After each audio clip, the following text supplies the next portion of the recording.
అలాగే gall బ్లేడర్లో stones రావడానికి చాలామంది చాలా రకాలైన అపోహలు బయట సమాజంలో ఉన్నాయి.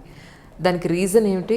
ప్రజెంట్ ఉన్న ట్రీట్మెంట్ ఏంటి అంటే, అప్డేట్ ట్రీట్మెంట్ అంటే ఏం చెప్తారు? గాల్ బ్లాడర్ మళ్ళీ ఇప్పుడే నేను మీకు చెప్పాను, ఈ పనికిరాని అవయవాల్లో ఒకటి అది. గాల్ బ్లాడర్ని తెలుగులో పసర సంచి అంటాం. నేను పోయినసారి చెప్పాను, ఈ స్టమక్ అనేది ఒక బ్యాగ్, కడుపు. ఆ బ్యాగ్లో లీటర్న్నర యాసిడ్ వస్తుందని చెప్పాను. ఆ యాసిడ్ 60% భోజనాన్ని జీర్ణం చేస్తుందని చెప్పాను. కొవ్వేతర పదార్థాలన్నీ, నెయ్యి, నూనె, మీగడ, ఈ కొవ్వుతో ఫ్యాటీ ఫుడ్, ఈ నాన్ వెజిటేరియన్ ఫుడ్, ఇవన్నీ తప్పితే స్టమక్లో కొవ్వేతర పదార్థాలన్నీ జీర్ణం అయిపోతాయి. ఓకే. అక్కడి నుంచి చిన్నపేగులోకి వెళ్ళినప్పుడు, చిన్నపేగు మొదటి భాగంలో డియోడినం ఏదైతే అంటామో ఆ భాగంలోకి ఈ కాలేయం నుంచి ఒక ట్యూబ్ వచ్చి కలుస్తుంది అక్కడ. ఓకే. బైల్ డక్ట్ అంటాం. కాలేయం పసరు మ్యానుఫ్యాక్చర్ చేస్తుంది. బైల్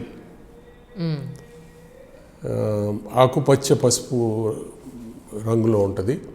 మనం పొద్దున్న నోట్లో వేళ్ళు వేసుకుంటే చేదుగా చాలా మంది, అది తీయడం కరెక్ట్ కాదు. బట్ అది ఆ గ్రీనిష్ ఎల్లో చేదు ఏదైతే ఉంటుందో దాన్ని అనడమే చేదు అంటాం. సో అది కాలేయంలో ప్రొడ్యూస్ అవుతుంది. ప్రొడ్యూస్ అయ్యి ఈ మిగతా 40% భోజనాన్ని అక్కడే ప్యాంక్రియాస్ కూడా ఉంటుంది. ప్యాంక్రియాస్ అన్నది షుగర్ కంట్రోల్ చేస్తుంది, భోజనాన్ని జీర్ణం చేస్తుంది. ఓకే. సో ఆ ప్యాంక్రియాసు ఈ కాలేయం నుంచి వచ్చిన రసం, ప్యాంక్రియాస్ నుంచి వచ్చిన రసం రెండూ కలిపి మిగతా 40 కొవ్వు పదార్థాలని జీర్ణం చేస్తాయి. ఓకే. ఓకే. సో ఇది ఆ కింద ట్యూబ్లోంచి జారుతున్నప్పుడు, బైల్ డక్ట్లోంచి జారుతున్నప్పుడు దానికి సైడ్కి ఒక చిన్న సంచి ఉంటుంది ఆ ట్యూబ్కి. దాన్ని గాల్ బ్లాడర్ పసరు సంచి అంటాం. అయితే ఈ 2.5 లీటర్ల పసరు మ్యానుఫ్యాక్చర్ అవుతుంది రోజు. ఓకే. అది కిందికి జారుతున్నప్పుడు కొండ మీద నుంచి నీరు పారుతుంటే ఇటు అటు ఏమైనా రంధ్రాలు ఉంటే ఎలాగైతే కొంచెం నీరు అందులోకి వెళ్ళిపోద్దో, ఈ పసరు పక్కన ఉన్న పసరు సంచిలోకి కొంచెం వెళ్తుంది. అంటే 2.5 లీటర్స్లో 2.5 లీటర్లో 5 ml, ఒక 5 ml అంటే ఒక మన స్పూన్, చిన్న స్పూన్ అంతా, టేబుల్ స్పూన్ అంతా పసరు అందులోకి వెళ్తుంది. మిగతాదంతా కిందకు వచ్చేసి కొవ్వు పదార్థాలని జీర్ణం చేస్తుంది. అయితే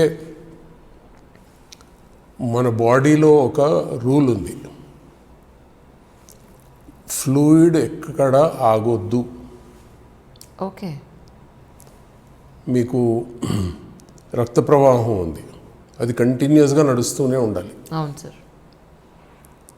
ఎక్కడ ఫ్లూయిడ్ ఆగితే అక్కడ రాళ్ళు ఫామ్ అవుతాయి. రైట్. మన రక్తం హార్ట్ నుంచి కాళ్ళ వైపు గ్రావిటీతో కొండ మీద నుంచి జారినట్టు జారిపోద్ది సార్. కానీ కింద నుంచి పైకి రావాలంటే యాంటీ గ్రావిటీ రావాలి. సార్. కొండ కింద ఒక మోటార్ ఉంటేనే అది మళ్ళీ కొండపైకి నీళ్లు పంపిస్తుంది. అవును సార్. అలాగే కింద నుంచి కూడా రావాలి అంటే మోటార్ ఒకటి కావాలి. ఓకే. దానికి 2 రకాల సహాయం దొరుకుతుంది ఆ రక్తానికి. ఒకటి కాఫ్ మసిల్స్, పిక్కలు ఏదైతే అంటామో వీటిని second hearts of the body అంటాం, రెండో గుండెలు అంటాం.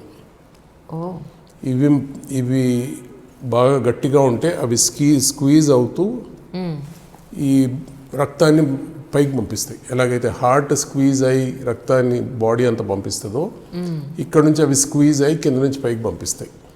ఓకే. అలాగే అక్కడ ఉన్న రిటర్న్ తీసుకొచ్చే రక్తనాళాలకి 1-way వాల్వ్ ఉంటుంది. ఒక స్టేజ్కి వెళ్ళాక మళ్ళీ అది వెనకాలకి వెళ్ళిపోకుండా, సో అలాగా రక్తం రిటర్న్ వచ్చేస్తుంది. ఈ మసిల్స్ మనం పని చేయకపోతే, ఎక్కువసేపు కూర్చుంటే, మీరు విమానంలో అమెరికా కానీ వెళ్తే ఈ 17-18 గంటలు ట్రావెల్లో మధ్య మధ్యలో నడవమని ఎయిర్ హోస్టెస్ చెప్తారు, లేకపోతే ఎక్సర్సైజెస్ అన్ని చేయాలి. దీన్ని ఇలాగ పైకి కిందికి అనుకుంటూ ఉండాలి. అన్నప్పుడు ఇది టైట్ అవుతూ ఉంటుంది, ఎస్ సార్, స్క్వీజ్ అవుతూ ఉంటుంది. ఎస్. సో అది చాలా అవసరం అది చేయడం. పెద్దవారు ఎస్పెషల్లీ కూర్చుండిపోతారు. ఈ ప్రాబ్లమ్స్ ఈ లాంగ్ ఫ్లైట్స్ వచ్చాకే స్టార్ట్ అయ్యాయి. Yes sir. ఈ రక్తం కిందే ఆగిపోతే ఆ 17 గంటలు అందులో సాఫ్ట్ స్టోన్స్ ఫామ్ అవుతాయి. దాన్ని మేము క్లాట్స్ అంటాం. ఈ క్లాట్స్ అక్కడి నుంచి రిలీజ్ అయ్యి బాడీలో ట్రావెల్ చేస్తూ సన్నబడిపోయిన గుండె రక్తనాళాల్లో ఇరుక్కుపోతే హార్ట్ అటాక్ వస్తుంది. లేకపోతే మెదడులో సన్నబడిపోయిన రక్తనాళాల్లో ఇరుక్కుపోతే పెరాలిసిస్ వస్తుంది. ఓకే. సో అందుకోసం అలాంటిది ప్రివెంట్ చేయడానికే ఎక్కువ నడవలేని వాళ్ళు, ఈ డయాబెటీస్ ఇలాగ ఉన్న వాళ్ళకి ఓకే ఈ డిస్ప్రిన్ కానీ ఇకోస్ప్రిన్ అంటారు, సార్. లేకపోతే బ్లడ్ థిన్నర్స్ ఇస్తారు. Yes sir.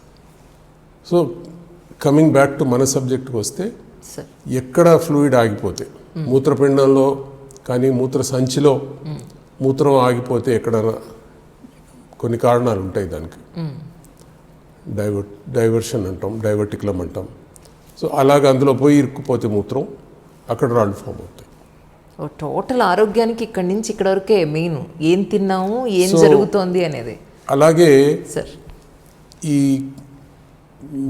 కాలేయం లివర్ నుంచి పసరు మ్యానుఫ్యాక్చర్ అయింది కిందకు చిన్నపేగు వైపు వస్తుంటే ఈ పక్కనున్న పసరు సంచిలో కొంచెం వెళ్తుంది. ఈ పసరు సంచి మళ్ళీ దాన్ని స్క్వీజ్ చేసి బయటికి తీసేస్తుంది. ఓకే. పసరు సంచి గోడలో మోటార్ ఉంటుంది. రైట్. సో ఆ మోటారు దాన్ని పిసికి ఈ పసరుని బయటికి తీసేస్తుంది. ఏ కారణంగానో తెలియదు కానీ అట్లీస్ట్ 40% మనుషులకి, మచ్ మోర్ సో డయాబెటిక్స్కి. అండ్ ఇంకొకళ్ళకి ఫేవర్ చూపించడం ఏంటి అంటే ఆడవాళ్ళకి. ఆ విషయంలో ఫేవర్ చూపించేది ఆ మోటార్ పని చేయకుండా పోతుంది, అయ్యయ్యో, ఎందుకో తెలియదు. ఓకే.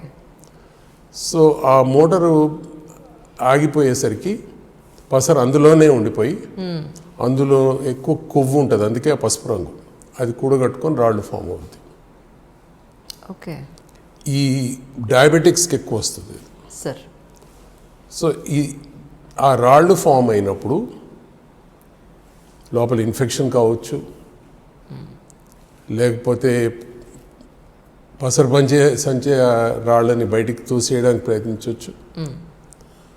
అప్పుడు చాలా నొప్పి వస్తుంది, భరించడానికి నొప్పి వస్తుంది. అపెండిక్స్కి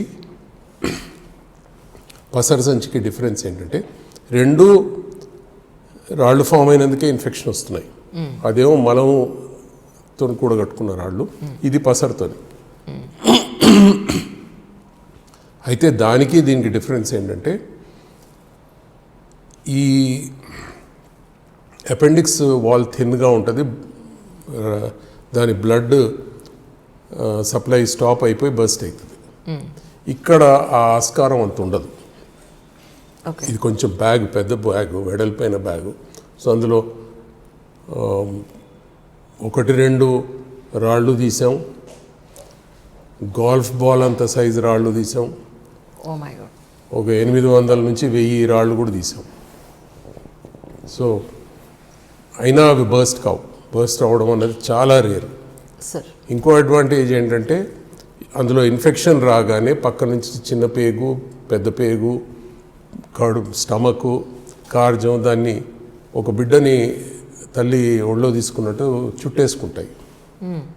చుట్టేసుకొని దాన్ని దాని వాల్ని మందం చేసేస్తాయి. సో బర్స్ట్ అయ్యే ఛాన్సెస్ ఉండదు అప్పుడు.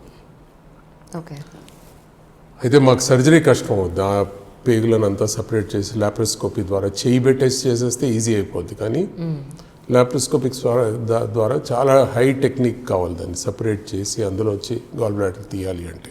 ఓకే. అయితే అది కూడా ఇవాళ రేపు లాప్రోస్కోపీ ద్వారా చేసేస్తున్నాం, సేమ్ డే ఇంటికి పంపించేస్తున్నాం, డే కేర్ సర్జరీ. అయితే ఇక్కడ కాంట్రవర్సీ ఏంటంటే చాలామందికి రాళ్ళు ఉంటాయి. ఓకే. చాలామంది అనేక కారణాల వలన చనిపోతే, యాక్సిడెంట్ వలన కానీ వేరే కారణాలు, వాళ్ళకి పోస్ట్ మార్టం చేసినప్పుడు వాళ్ళ పసర సంచిలో రాళ్ళు కనిపించాయి. సో చాలామంది వాళ్ళ గ్రేవ్లోకి రాళ్ళు తీసుకొని పోతారు. 2 థింగ్స్, ప్రాస్టేట్ క్యాన్సర్ అలాంటిదే, సార్ ఈ పసరు సంచి రాళ్ళు అలాంటివే. సో ఏసిమ్టమాటిక్ స్టోన్స్ అంటాం, అంటే ఏమీ ఇన్ఫెక్షన్ కాజ్ చేయని స్టోన్స్. ఓకే. అల్ట్రాసౌండ్ వచ్చింది కాబట్టి ఇవాళ రేపు ఏసిమ్టమాటిక్ స్టోన్స్ చాలా తొందరగా డిటెక్ట్ అయిపోతున్నాయి. సో స్టోన్స్ కనిపించగానే సర్జరీ చేసేయాలా లేకపోతే ఇన్ఫెక్షన్ వచ్చాక సర్జరీ చేయాలా? దీనికి 2 సైడ్స్ ఆర్గ్యూ చేస్తారు, సిమ్టమ్స్ లేని ఎందుకు సర్జరీ చేయాలి అని. ఒక బ్యాలెన్స్డ్ థింగ్ ఏంటంటే 70-80 సంవత్సరాలు ఉన్నవాళ్ళు అనుకోండి, వాళ్ళకి అది ఇన్ఫెక్షన్ అయ్యే వరకు దానికంటే ముందు వాళ్ళ లైఫే స్టాప్ అయిపోవచ్చు, అలాంటి వాళ్ళకి చేసి. బట్ 20-30 ఇయర్స్ అప్పుడు అయితే వాళ్ళకి ఇంకో 40-50 ఇయర్స్ టైం ఉంటుంది కాబట్టి వాళ్ళకి ఏదో టైంలో ఇన్ఫెక్షన్ రావచ్చు. సో అందుకు అప్పుడు వచ్చినప్పుడు వాళ్ళ హార్ట్ కండిషను, లంగ్ కండిషన్ ఎలా ఉంటుందో తెలీదు. సో ఇది ఎక్స్ప్లెయిన్ చేసి, ఇన్ఫెక్షన్ ఉండి నొప్పి చాలా ఉంటే డెసిషన్ నాది, రైట్, నేను సర్జరీ చేయాలి ఎట్టి పరిస్థితుల్లో చెప్పేస్తా. Yes sir. ఏసిమ్టమాటిక్ స్టోన్స్, నొప్పులు కాజ్ చేయని స్టోన్స్ ఉంటే ఉన్నాయి, ఇది ప్రాబ్లమ్స్, మీకు ఇంత లైఫ్ ఉంది కాబట్టి రావచ్చు, మీరు డిసైడ్ చేసుకోండి అని వదిలేస్తాం. ఎస్. సో వాళ్ళు వచ్చి వాళ్ళని ఫోర్స్ చేసి అప్పుడు సర్జరీ చేయడం కరెక్ట్ కాదు. వాళ్ళకి అడ్వైస్ చేసి వాళ్ళు ఎలా డెసిషన్ వాళ్ళు తీసుకోవాలి. ఇన్ఫెక్షన్ నొప్పి ఉన్నప్పుడు డెసిషన్ నాది, లేనప్పుడు డెసిషన్ వాళ్ళది. Yes sir. సో ఆ పసర సంచి కూడా తీసేస్తే కొందరు జీర్ణం సమంగా అవడం లేదు అని అంటారు. ఓకే. పసర సంచి తీసేసాక ఫస్ట్ ఆఫ్ ఆల్ దాంతో లాభం లేదు, ఇప్పుడు నేను మీకు చెప్పాను. తెలియకంటారా? రెండోది 2.5 లీటర్లో ఒక 5 ml ఏం లెక్క అందులోకి వెళ్ళింది. సో అది కాదు. ఏమవుద్దంటే ఈ పసర సంచి, ఈ గాల్ బ్లాడర్లో రాళ్ళు ఉన్న వాళ్ళకి చాలామందికి అసిడిటీ అవుద్ది. ఓకే. ఆ అసిడిటీ కరెక్ట్ చేయకపోతే మీకు వాళ్ళు గాల్ బ్లాడర్తో వచ్చిన నొప్పి మర్చిపోయి జీవితకాలం ఈ అసిడిటీ జ్ఞాపకం పెట్టుకుంటారు. ఎందుకంటే ఈ పెయిన్ అనేది చాలా సబ్జెక్టివ్. చిన్నప్పుడు మనం ఎక్కడో పడతాం, చాలాసార్లు పడుంటాం, పడ్డామని జ్ఞాపకం ఉండొచ్చు, కానీ ఆ నొప్పికి మనకు జ్ఞాపకం ఉందా ఇవాళ? లేదు కదా. ఓ 10 సంవత్సరాల ముందు నేను ఇలా పడిపోయాను రా అంటాం, కానీ 10 సంవత్సరాల ముందు నాకు ఇంత నొప్పి అయిందిరా అని. సో వచ్చిన నొప్పి మర్చిపోతారు. ఈ అసిడిటీ మాత్రం ఉండిపోతుంది కాబట్టి డెఫినెట్గా సర్జరీ చేశాక అసిడిటీకి ట్రీట్మెంట్ ఇవ్వాల్సిందే. ఇచ్చి అది తగ్గించాకనే పేషెంట్ సాటిస్ఫాక్షన్ ఎక్కువ ఉంటుంది. For more videos, please subscribe to iDream. Hi, this is Sai Kripa, strength coach. For more videos, please subscribe to iDream. And more videos, please subscribe to iDream Media. Hi, I am Sirisha Reddy, fashion designer. Please subscribe to iDream Media. For more videos, please subscribe iDream Media. Please do subscribe to iDream. Hello అందరికీ నమస్కారం, నేను మీ Getup Srinu. Please subscribe to iDream Media. iDream అంటే నా కళల ఛానల్ను subscribe చేసుకున్నారు, నోరు తిరుగుతలేదు, మీరైతే గంట గుర్తు కొట్టండి.